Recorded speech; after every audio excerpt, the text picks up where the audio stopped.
Tonight, the University of South Carolina is saying goodbye to one of their dorms, McBryde Hall. Yeah, more than 70 years, though, it had a good run. News 19's Shannon Taylor has the details.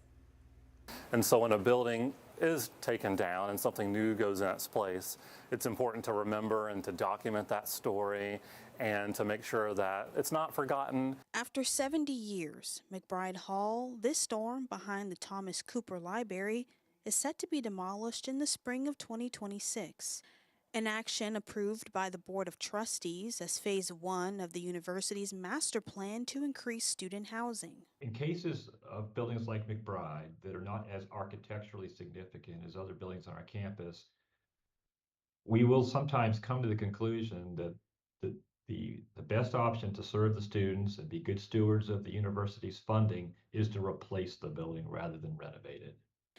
USC architect Derek Grunner confirms the dorm will have double housing from 250 to 500 rooms, expanding the Honors College with a residence tower, and move current students to another location. We're not sure if we're going to use McBryde for the fall semester coming up in the fall of 2025 or not. If the university does put students there, then the plan would be to move those students to other available beds that will come available in the spring of 26. An option freshman residents are already considering. Yeah, I did think about like where the other people could stay, like the next year's freshmen. But I mean, they did offer us like Park Place, so I was like, I wouldn't be surprised if they just put them all in Park Place. At least at the hub for next year, over by like the State House, that's gonna be a bit of an upgrade, obviously, like luxury-wise, but yeah, I'm gonna miss the people here for sure.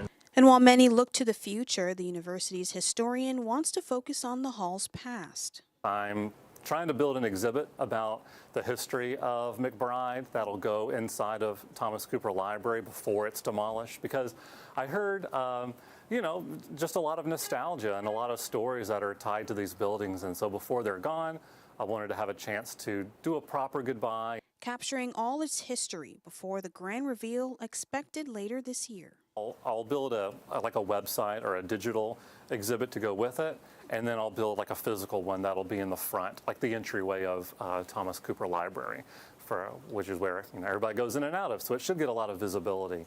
And my plan is to have that opened up by the start of the fall semester. Shannon Taylor, News 19, WLTX.